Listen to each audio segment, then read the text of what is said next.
ನಾವು 12 ಅವರ್ ಬಂದಿದ್ದೀವಿ. ಅಷ್ಟು ಹೆವಿ ಟ್ರಾಫಿಕ್ ರಾಮನ ದೇವಸ್ಥಾನಕ್ಕೆ ಅಂತೇಳಿ ರೆಡಿ ಆಗಿದ್ದೀವಿ.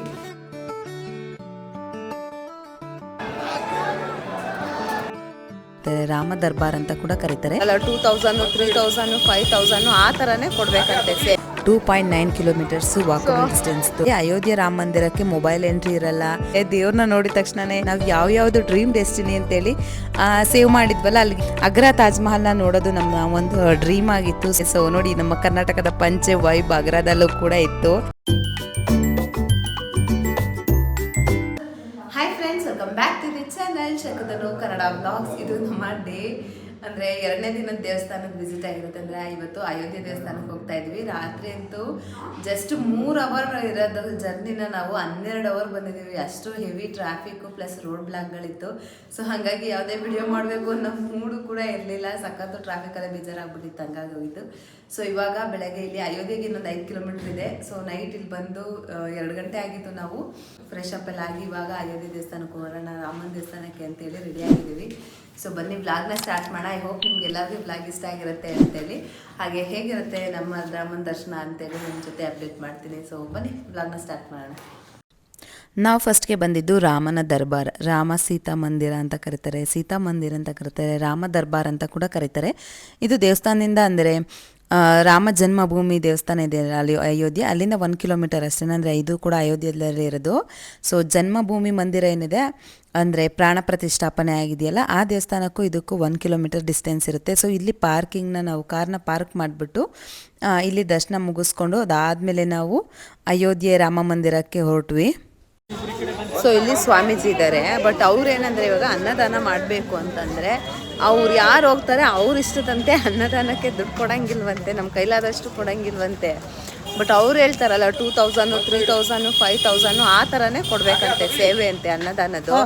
ಅದಿಲ್ಲ ಅಂತಂದರೆ 2000 ಅದೇ ನಾವು 500 ಅಥವಾ ಈ ಥರ ಏನೂ ಕೊಡೋ ಥರ ಇಲ್ಲ. ಇಲ್ಲಿ ಅವ್ರಿಗೆ ಹೇಳ್ದಷ್ಟು ಅಷ್ಟೇ ನಾವು ಪೇ ಮಾಡಬೇಕಂತೆ. ನಾವು 500 ಕೊಡ್ತೀವಿ, 200 ಕೊಡ್ತೀವಿ, ಈ ಥರದ್ದೆಲ್ಲ ಏನೂ ಇಲ್ಲ. ಅವ್ರು ಹೇಳ್ತಾರೆ 2000 2001 ರುಪೀಸು, 3001 ರುಪೀಸು ಈ ಥರನೇ ಕೊಡಬೇಕಂತೆ. ಇಲ್ಲ ಅಂತಂದರೆ ಯಾವ ಥರ ಮುಖ ಮಾಡ್ತಾರೆ ಗೊತ್ತವರು.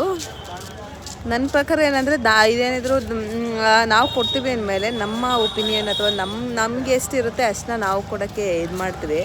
ಬಟ್ ಇಲ್ಲೆಲ್ಲ ಹಂಗಲ್ಲ, ಅಷ್ಟೇ ಬೇಕು ಇಷ್ಟೇ ಬೇಕು ಆ ಥರ ಇದು ಮಾಡ್ತಾರೆ. ಸೊ ಅದ್ರ ಬದಲು ನಾವು ಸುಮ್ಮನೆ ಬಂದ್ಬಿಡೋದು ಬೆಸ್ಟ್ ಅನ್ನಿಸ್ತು.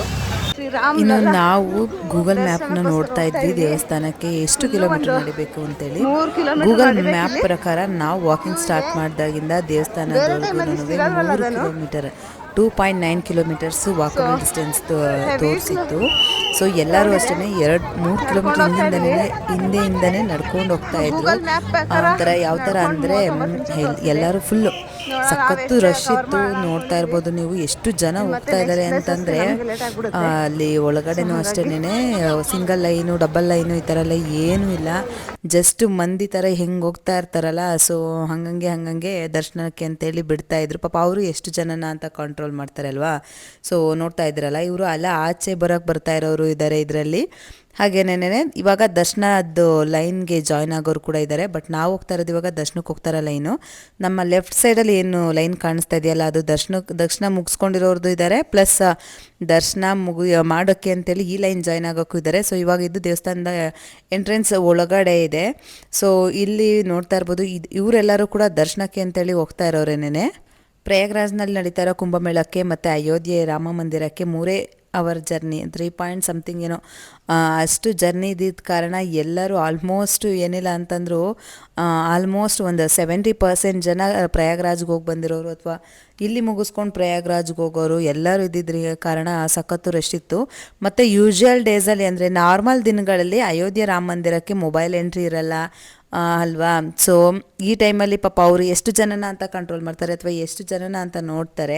ಸೊ ಮೊಬೈಲ್ ಅಲೋಯೆನ್ಸು ಎಲ್ಲ ಥರದ ಅಲೋಯೆನ್ಸು ಇತ್ತು. ಮತ್ತು ಕೆಲವೊಬ್ರು ಅಂತೂ ಈ ನಾರ್ತ್ ಇಂಡಿಯನ್ಸು ನಿಜವಾಗ್ಲೂ ನಮ್ಗೆ ಎಷ್ಟು ಬೇಜಾರಾಯಿತು ಅಂದರೆ, ದೇವಸ್ಥಾನದಲ್ಲಿ ಅಲ್ಲಿ ಸ್ಲಿಪ್ಪರ್ ಸ್ಟ್ಯಾಂಡು ಶೂ ಸ್ಟ್ಯಾಂಡ್ ಅಂತಲೂ ಮಾಡಿದ್ದಾರೆ, ಹೊರಗಡೆನೂ ಒಂದಷ್ಟು ಜನ ಬಿಡ್ತಾ ಇದ್ದಾರೆ. ಬಟ್ ಕೆಲವೊಬ್ಬರು ಮಾತ್ರ ದೇವಸ್ಥಾನಕ್ಕೂ ಕೂಡ ಏನು ನಾವು ರಾಮನ ವಿಗ್ರಹ ಇದೆಲ್ಲ, ಸೊ ಅಲ್ಲಿವರೆಗೂ ಕೂಡ ಕೆಲವೊಬ್ಬರು ಸ್ಲಿಪ್ಪರ್ ಹಾಕೊಂಬಂಬಿಟ್ಟಿದ್ರು. ಅದೊಂದು ನಿಜವಾಗ್ಲೂ ಎಷ್ಟು ಬೇಜಾರು ಬೇಜಾರಾಯಿತು ಅಂತಂದರೆ ನಾವು ಜನ್ಮದಲ್ಲಿ ಒಂದು ಸಲನಾದರೂ ಆ ರಾಮನ ದರ್ಶನ ಮಾಡಬೇಕು ಅಂತ ಅಷ್ಟು ದೂರ ಹೋಗಿದ್ದೀವಿ. ಸೊ ಅವರು ಎಲ್ಲರೂ ಅದಕ್ಕೆ ಬಂದಿರ್ತಾರೆ. ಬಟ್ ಆದರೂ ಯಾಕೆ ಈ ಥರ ಮಾಡ್ತಾರೆ? ಇವಾಗ ನಮ್ಮ ಮನೆ ಇಲ್ಲಿರೋ ದೇವಸ್ಥಾನಗಳಿಗೆ ಆಗಲಿ ಯಾರಾದರೂ ಆ ಥರ ಮಾಡ್ತಾರಾ?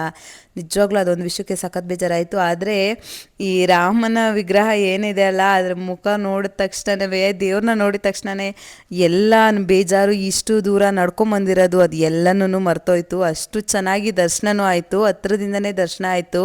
ಸಖತ್ತು ಖುಷಿ ಆಯಿತು, ಒಂಥರ ಧನ್ಯೋಸ್ಮಿ ಅನ್ನೋ ಥರ ಫೀಲಿಂಗ್ ಕೂಡ ಆಯಿತು. ಸೊ ಅದಾದಮೇಲೆ ನಾವು ಕೂಡ ಫೋಟೋಸ್ ಎಲ್ಲ ತೊಗೊಂಡು ಅಲ್ಲಿಂದ ಹೊರಗಡೆ ಬಂದು ನಮ್ಮ ಕಾರ್ ಹತ್ರ ಬರೋಕ್ಕೆ ನಮಗೇನಿಲ್ಲ ಅಂದರೂ 2 hours ಟೈಮ್ ತೊಗೊಳ್ತು. ಏಕೆಂದರೆ ಕಾರ್ ಹಾಕಿದ್ದು ಬೇರೆ ಟೆಂಪಲ್ ಹತ್ರ ಅಲ್ವಾ, ಮತ್ತು ಅಲ್ಲಿಂದ ಅಲ್ಲಿಗೆ ಏನಿಲ್ಲ ಅಂದರೂ 1.5 ಕಿಲೋಮೀಟ್ರ್ ಗ್ಯಾಪ್ ಇದ್ದಿದ್ದರಿಂದ ಹೋಗ್ತಾ ನಡ್ಕೊಂಡೇ ಹೋದ್ವಿ. ನಡ್ಕೊಂಡು ಹೋಗಿ ಎಲ್ಲ ಮಾಡೋ ಅಷ್ಟರಲ್ಲಿ ಅಷ್ಟು ಟೈಮ್ ಆಯಿತು. ಮತ್ತು ಅಯೋಧ್ಯೆಯಿಂದ ಔಟ್ಸ್ಕರ್ಟ್ಸ್ಗೆ ಬರಬೇಕು ಅಂದರೂ ಕೂಡ ಮತ್ತೆ ಹೆವಿ ಟ್ರಾಫಿಕ್ ಇತ್ತು, ಮತ್ತು ರೋಡ್ ಬ್ಲಾಕ್ಸ್ ಇತ್ತು. ಇದೆಲ್ಲ ಮೀರಿಸ್ಕೊಂಡು ಬರೋ ಅಷ್ಟರಲ್ಲಿ ನಿಜವಾಗ್ಲೂ ಒಂಥರ ಸಖತ್ತು ಸ್ಟ್ರೆಸ್ ಅಂತಲೇ ಅನ್ನಿಸ್ಬಿಡ್ತು. ಸೊ ಹಾಗಾಗಿ ಯಾವುದೇ ವಿಡಿಯೋ ಕ್ಲಿಪ್ಪಿಂಗ್ ಏನು ತೊಗೊಳಕ್ಕಾಗಿಲ್ಲ. ಸೊ ನಾವು ಮುಂಚೆ ಅಂದರೆ ಮನೆ ಬಿಡೋಕ್ಕೂ ಮುಂಚೆ ಪ್ಲ್ಯಾನ್ ಮಾಡಿದ್ವಿ, ಹೇಗಿದ್ರು ಅಷ್ಟು ದೂರ ಹೋಗ್ತಾ ಇದ್ದೀವಲ್ವ. ಸೊ ನಿಯರ್ ಬೈಯಲ್ಲಿ ಯಾವ್ಯಾವ್ದು ಕವರ್ ಆಗುತ್ತೆ ಅಂದರೆ, ನಿಯರ್ ಬೈ ಅಂದರೆ ನಮ್ಗೆ ಗೊತ್ತು ಇದು ಆಲ್ಮೋಸ್ಟ್ 7 hours ಜರ್ನಿ ತೊಗೊಳ್ತು ನಮಗೆ. ತಾಜ್ ಮಹಲ್ಗೆ ಮತ್ತು ಅಯೋಧ್ಯೆಗೆ, ಅಂದರೆ ಆಗ್ರಾಗೆ ಮತ್ತು ಅಯೋಧ್ಯೆಗೆ 7 hours ಡ್ರೈವ್ ಇತ್ತು. ಮೊದಲೇ ನಾವು ಪ್ಲ್ಯಾನ್ ಮಾಡ್ಕೊಂಡ್ವಿ ಮನೇಲಿದ್ದಾಗೇನೆ.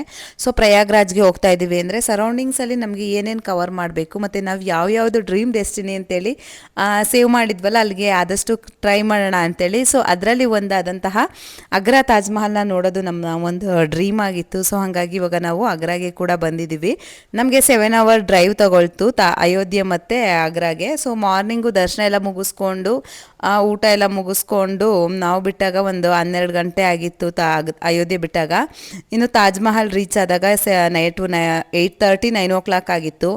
ಸೊ ಇಲ್ಲಿ ತಾಜ್ ಮಹಲ್ ಅಂದರೆ ತಾಜ್ ಮಹಲ್ಗಿಂತ ಇನ್ನೊಂದು 3 ಕಿಲೋಮೀಟ್ರ್ ಹಿಂದೆನೇ ಆಗ್ರಾದಲ್ಲೇ ನಾವು ಒಂದು ರೂಮ್ನ ಕೂಡ ಮಾಡ್ಕೊಂಡ್ವಿ. ಹಾಗೇನೇ ಇಲ್ಲಿ ಎಲ್ಲ ಲೆದರ್ ಫ್ಯಾಕ್ಟ್ರಿಗಳಿರ್ಬೋದು, ಲೆದರ್ ಶೂಸ್ ಇರ್ಬೋದು, ಸ್ವಲ್ಪ ಕಮ್ಮಿ ಪ್ರೈಸ್ಗೆ ಸಿಗುತ್ತೆ ಅಂತೇಳಿ ಕೇಳಿದ್ವಿ. ಹಾಗೆಯೇ ಇಲ್ಲಿ ಕೂಡ ಒಂದು ಶಾಪಲ್ಲಿ 70% ಡಿಸ್ಕೌಂಟ್ ಥರ ಹಾಕಿದ್ರು. ಸೊ ನೋಡೋಣ ಹೇಗಿದೆ ಪ್ರೈಸಸ್ ಎಲ್ಲ ಅಂತೇಳಿ ಚೆಕ್ ಮಾಡ್ತಾ ಇದ್ವಿ. ಇನ್ನು ನಮ್ಮ ಧನು ಇಲ್ಲಿ 2 ಶೂಸ್ನ ಕೂಡ ತೊಗೊಂಡ್ರು. ಪ್ರೈಸ್ ವೈಸ್ ಪರವಾಗಿಲ್ಲ ಅನ್ನಿಸ್ತು, ಕ್ವಾಲಿಟಿ ಕೂಡ ಪರವಾಗಿಲ್ಲ, ಚೆನ್ನಾಗೇ ಇತ್ತು. ಇನ್ನು ನಮ್ಮ ಧನು ಅಯೋಧ್ಯೆಗೆ ಅಂದ್ಬಿಟ್ಟು ಪಂಚೆ ಹಾಕ್ಕೊಂಡಿದ್ರಲ್ವ ರಾಮ ಮಂದಿರಕ್ಕೆ. ಸೊ ಅದೇ ಪಂಚೆಯಲ್ಲಿ ಇದು ಮಾಡ್ತಾರೆ. ಸೊ ನೋಡಿ ನಮ್ಮ ಕರ್ನಾಟಕದ ಪಂಚೆ ವೈಬ್ ಆಗ್ರಾದಲ್ಲೂ ಕೂಡ ಇತ್ತು. ಸೊ ಅದನ್ನೇ ನಾವು ಇಲ್ಲಿ ಬ್ಯಾಕ್ಗ್ರೌಂಡಲ್ಲಿ ಮಾತಾಡ್ತಾ ಇದ್ವಿ. ಇನ್ನು ಇವತ್ತಿನ ವ್ಲಾಗ್ ಕೂಡ ಇಷ್ಟೇ. ಐ ಹೋಪ್ ನಿಮ್ಗೆಲ್ಲರಿಗೂ ಈ ವ್ಲಾಗ್ ಇಷ್ಟ ಆಗಿರುತ್ತೆ ಅಂತೇಳಿ. ನಿಮಗೇನಾದರೂ ಸ್ವಲ್ಪನಾದರೂ ಈ ವ್ಲಾಗ್ ಇಷ್ಟ ಆಗಿದ್ರೆ ಪ್ಲೀಸ್ ಒಂದು ಲೈಕ್ ಮಾಡಿ, ಶೇರ್ ಮಾಡಿ, ಕಮೆಂಟ್ ಮಾಡಿ. ಹಾಗೆ ಹೊಸದಾಗಿ ಯಾರೆಲ್ಲ ನನ್ನ ಚಾನಲ್ನ ನೋಡ್ತಾ ಇದ್ದೀರಲ್ಲ, ಸೊ ಪ್ಲೀಸ್ ಸಬ್ಸ್ಕ್ರೈಬ್ ಮಾಡಿ, ವಿಡಿಯೋ ನೋಡಿ, ಹಾಗೆ ಪಕ್ಕದಲ್ಲೇ ಕಾಣೋ ಬೆಲ್ ಬಟನ್ನ ಪ್ರೆಸ್ ಮಾಡಿ. ಬೆಲ್ ಬಟನ್ನ ಪ್ರೆಸ್ ಮಾಡೋದ್ರಿಂದ ನಿಮಗೆ ನನ್ನ ಎಲ್ಲ ವಿಡಿಯೋ ನೋಟಿಫಿಕೇಷನ್ಗಳು ಮೊದಲೇ ಬರುತ್ತೆ. ಸೊ ನಾನು ಯಾವ್ಯಾವ ವಿಡಿಯೋ ಅಪ್ಲೋಡ್ ಮಾಡ್ತೀನಲ್ಲ, ಸೊ ಇಮಿಡಿಯೇಟ್ಲಿ ನಿಮಗೆ ನೋಟಿಫಿಕೇಷನ್ಗಳು ಬರುತ್ತೆ. ಸೊ ಮತ್ತೆ ನೆಕ್ಸ್ಟ್ ವ್ಲಾಗಲ್ಲಿ ಸಿಗೋಣ ಅಂತ ಹೇಳ್ತಾ ಇವತ್ತಿನ ಈ ವ್ಲಾಗ್ನ ಕೂಡ ಎಂಡ್ ಮಾಡ್ತಾ ಇದ್ದೀನಿ. ಸೊ ನಿಮ್ಮ ಅನಿಸಿಕೆ ಅಭಿಪ್ರಾಯಗಳನ್ನ ದಯವಿಟ್ಟು ಕಮೆಂಟ್ ಸೆಕ್ಷನಲ್ಲಿ ತಿಳಿಸಿ. ಸೊ ದಟ್ ನನಗೂ ಗೊತ್ತಾಗುತ್ತೆ, ನಾನು ಏನಾದರೂ ಅಪ್ಡೇಟ್ ಮಾಡ್ಕೋಬೇಕು ಅಂದರೆ ಅಪ್ಡೇಟ್ ಮಾಡ್ಕೋಬೋದು. ಅಥವಾ ನಿಮ್ಮ ಒಪಿನಿಯನ್ ಹೇಗಿತ್ತು ಅಂತೇಳಿ ದಯವಿಟ್ಟು ಕಮೆಂಟ್ ಸೆಕ್ಷನಲ್ಲಿ ತಿಳಿಸಿ. ಓಕೆನಾ? ಓಕೆ, ಬಾಯ್, ಟೇಕ್ ಕೇರ್. ಮತ್ತು ನೆಕ್ಸ್ಟ್ ವ್ಲಾಗಲ್ಲಿ ತಾಜ್ ಮಹಲಲ್ಲಿ ಸಿಗೋಣ. ಓಕೆನಾ? ಬಾಯ್.